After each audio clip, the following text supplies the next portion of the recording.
Curfew শিথিল হওয়ায় office খোলায় যানবাহন কম থাকায় ভোগান্তিতে অফিসগামীরা। এ নিয়ে আলোচনা করতে আমাদের সঙ্গে যোগ দিচ্ছেন ইন্ডিপেন্ডেন্ট টেলিভিশনের ডিজিটাল মিডিয়া নির্বাহী সম্পাদক সেলিম খান। এখন জন্ম সনদ দিয়ে খোলো বিকাশ স্টুডেন্ট অ্যাকাউন্ট, নিজের বিকাশ নিজে কর। সেলিম খান, আপনাকে স্বাগত জানাচ্ছি। আমরা যেটি রায়হানের রিপোর্টে দেখতে পেলাম যে আজকে অফিস খোলা এবং মানুষজন বাইরেও বের হচ্ছেন, কিন্তু তারা একটা ভোগান্তির শিকার হচ্ছে, কারণ রাস্তায় কিন্তু গাড়ি তুলনামূলক কম, সেই সাথে কোনো কোনো রাস্তা বন্ধও রয়েছে। আবার মনে হচ্ছে যে পরিস্থিতি দেখতে পাচ্ছি, পরিস্থিতি ক্রমেই স্বাভাবিক হয়ে আসছে এবং খুব অল্প সময়ের মধ্যে মানুষের এই ভোগান্তি দূর হবে। দেখুন, একটি বিষয় আমাদের সবারই মনে রাখা দরকার যে পরিস্থিতিটা কিন্তু অস্বাভাবিক।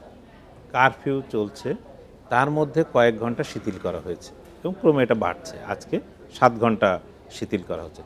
তার মানে কিন্তু পরিস্থিতিটা পুরোপুরি হয়ে আসে।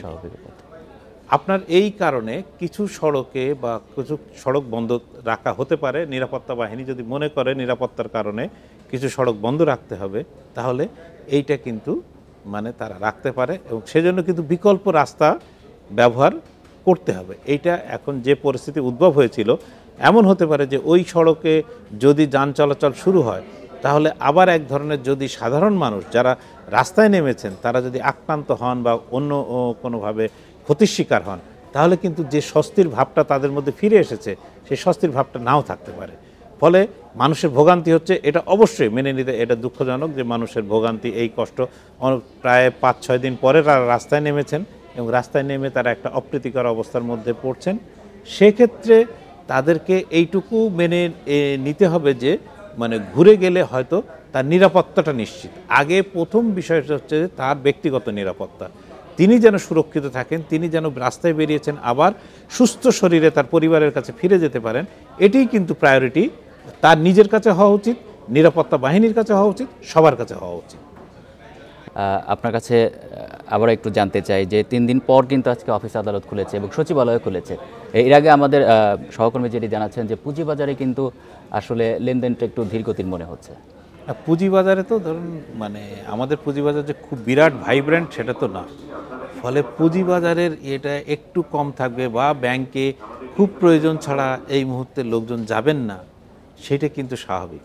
যদি যারা মোটামুটি আপনার ইন্টারনেটের সুবিধা দিয়ে ব্যাংকিং ফ্যাসিলিটি উপভোগ করার সুযোগ পাচ্ছেন, তারা কিন্তু ব্যাংকে গিয়ে ভিড় করবেন না। ক্যাশ টাকার লেনদেন হয়তো একটু কম হবে, কিন্তু আজকের পরে যখন কালকে পরশু আমরা কালকে দেখব, তখন দেখব কিন্তু আজকের তুলনায় অনেকটা স্বাভাবিক অবস্থা ফিরে এসেছে। কারণ একজন সাধারণ মানুষ যে ব্যাংকে যাবেন, উনি যাবেন কিভাবে? যাওয়ার তো গণপরিবহন কম, ভাড়া বেশি, তারপর ধরুন পরিবার থেকেও খুব প্রয়োজন না থাকলে পরিবার থেকেও নিরুৎসাহিত করবে যে আপনার ব্যাংকে বা কোথাও যেতে। আর আমরা ধরেন কয়েকটি ব্যাংক দেখেছি, আরও অসংখ্য ব্যাংকের শাখা আছে, একাধিক ব্যাংকের শাখা আছে, সেখানে হয়তো মানুষ ভিড় করতে পারেন।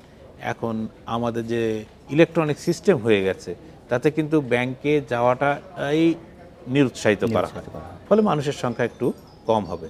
এখন যদি পুঁজিবাজারের এই মুহূর্তে আমি জানি না যে পুঁজিবাজারে 3 দিন খোলার পরে পুঁজিবাজার উঠলো না পড়লো, এটা জানলে হয়তো বোঝা যেত যে মানুষ কিভাবে দেখছেন, সেখানে তারা কি শেয়ার বিক্রি করে বেরিয়ে আসতে চাচ্ছেন না সেখানে স্বাভাবিক লেনদেন স্বাভাবিক আছে।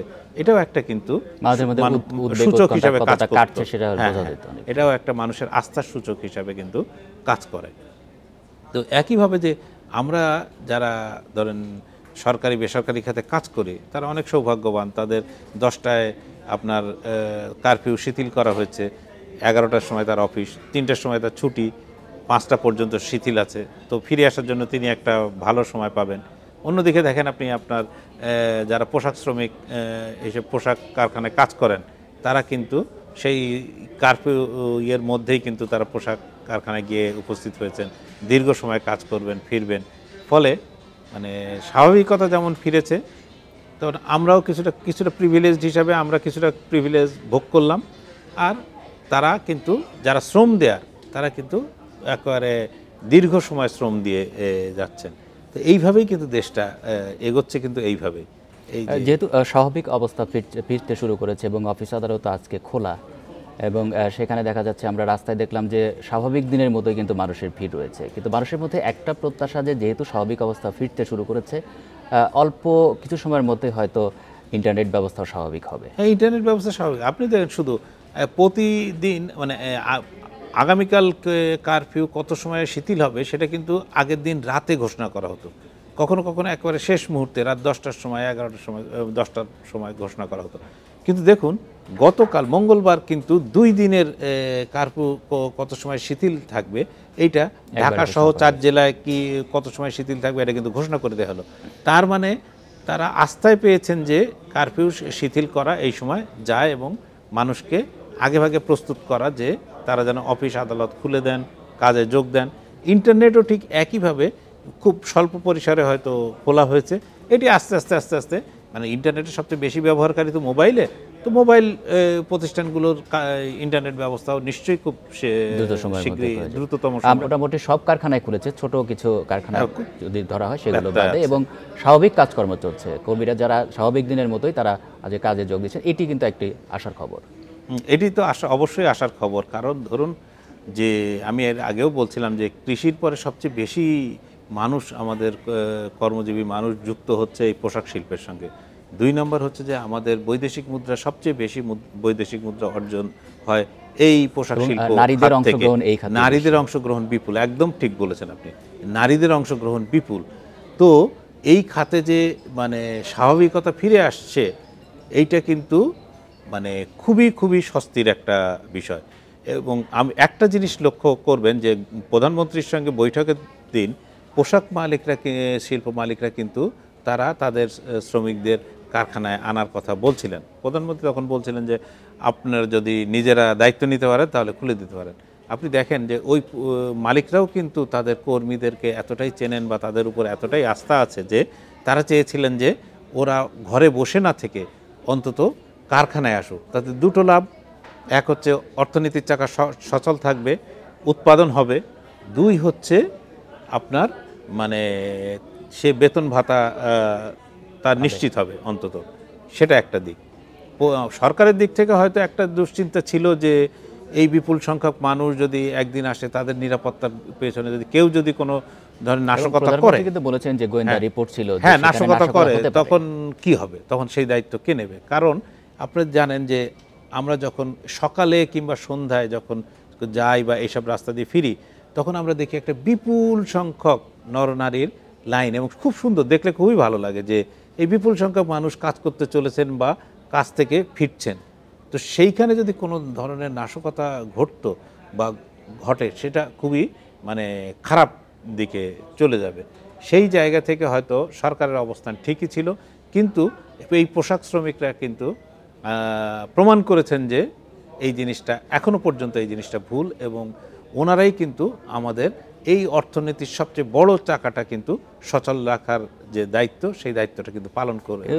যেহেতু পরিস্থিতি স্বাভাবিক হয়েছে এটি ধরে রাখার কিন্তু একটা দায়িত্ব আইন শৃঙ্খলা বাহিনী রয়েছে, নিশ্চয়ই তারা সেই দায়িত্ব সেখানে পালন করছে। অবশ্যই ইতিমধ্যেই পর্যাপ্ত ব্যবস্থা সেখানে নেওয়া হয়েছে। এবং আইন শৃঙ্খলা বাহিনী এই বিপুল সংখ্যক লোক ধরেন লক্ষ লক্ষ শ্রমিক, তাদের মধ্যে মানে কেউ একটা কোনো কিছু করলে আইন শৃঙ্খলা বাহিনী তো সজাগ থাকবেনই, তার পাশাপাশি প্রতিটি এই যে শ্রমিক ভাই বোন তাদেরও কিন্তু একটা সচেতনতার বিষয় আছে যে তারা নিজেরা সবসময় সতর্ক থাকবেন যাতে তাদের রুটি রুজির বিষয়ে যেন কেউ আঘাত না করতে পারে, এই বিষয়টাও কিন্তু খুব জরুরি।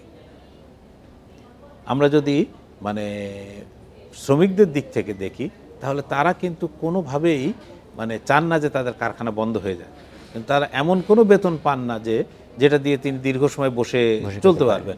ফলে তার দিকে চাহিদা যেমন তেমনি মালিকদের দিকেও চাহিদা আছে যে তার কারখানা বন্ধ হওয়ার কোনো কারণ তার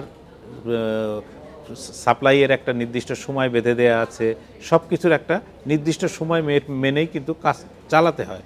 সেই জন্য কিন্তু আমরা আমাদের পোশাক শিল্পের জন্য যতটা নিরাপত্তা দেওয়া প্রয়োজন ততটাই আমাদের পক্ষ থেকে মানে সরকারের পক্ষ থেকে তা নিশ্চিত করা উচিত এবং করা দরকার। নিশ্চয়ই শুনছিলেন স্বরাষ্ট্রমন্ত্রী বলছিলেন যে পরিস্থিতি তাদের অনুকূলে রয়েছে এবং যারা দুষ্কৃতকারী রয়েছে তাদেরকে ধরার চেষ্টা করা হচ্ছে। তিনি আরেকটি বিষয় বললেন যে সাংবাদিকদের উপরে হামলা করা হয়েছে। সাংবাদিকরা সবসময় একটা মানে আমাদের সোসাইটির সাংবাদিকরা সর্বক্ষণই একটা ভালনারেবল সিচুয়েশনের মধ্যে কাজ করে, মানে একটা অদ্ভুত যে কোনো কিছু ঘটলে যেন সাংবাদিকই টার্গেট। অথচ দেখেন এই সাংবাদিকরাই কিন্তু দিন রাত 24 ঘন্টা কাজ করে ইনফরমেশন যতদূর পর্যন্ত তার সীমাবদ্ধতার মধ্যে থেকেও তারা তার সর্বোচ্চ পেশাগত চেষ্টা করে থাকেন যে এই ইনফরমেশনটা পৌঁছে দেওয়া। অথচ আমরা বিভিন্ন জায়গায় দেখেছি যে সাংবাদিক দেখলেই যেন বিভিন্ন পক্ষ আমি এটা বলবো যে ক্ষিপ্ত হয়ে ওঠেন। কেন ক্ষিপ্ত হয়ে ওঠেন এর কিন্তু ব্যাখ্যা পরবর্তীতে কেউ মাপ চান, কেউ এমনি মুখ লুকিয়ে ফেলেন। আজকে সারা দুনিয়াব্যাপী যে অবস্থা, তাদের সাংবাদিকদের অবস্থা কিন্তু মানে খুবই কঠিন পরিস্থিতির মধ্যে সাংবাদিকদের কাজ করতে হয় একেবারে। তার ক্ষেত্রে আমাদের এই দেশও তার ব্যতিক্রম না। এর পাশাপাশি আসাদুজ্জামান খান কামাল যেটা বলছিলেন যে দেশে স্বস্তি ফিরে এসেছে, হ্যাঁ স্বস্তি ফিরে এসেছে। এই যারা এই ধরনের সহিংসতা বা এর সঙ্গে জড়িত, উনি কিছু পুলিশ কর্মকর্তার নাম বলছিলেন যে যারা পুলিশ সদস্য নিহত হয়েছেন, পাশাপাশি আরও কিছু মানুষ নিহত হয়েছিলেন যারা প্রায় বেঘরে প্রাণ দেয়া বলে। মানে হয়তো একজন দেখলাম যে তিনি জাস্ট একটা নিশ্চয়ই আমরা আবার আমাদের সময় একদমই শেষ, আমরা পরবর্তী নিশ্চয়ই আরও আলোচনায় ফিরবো।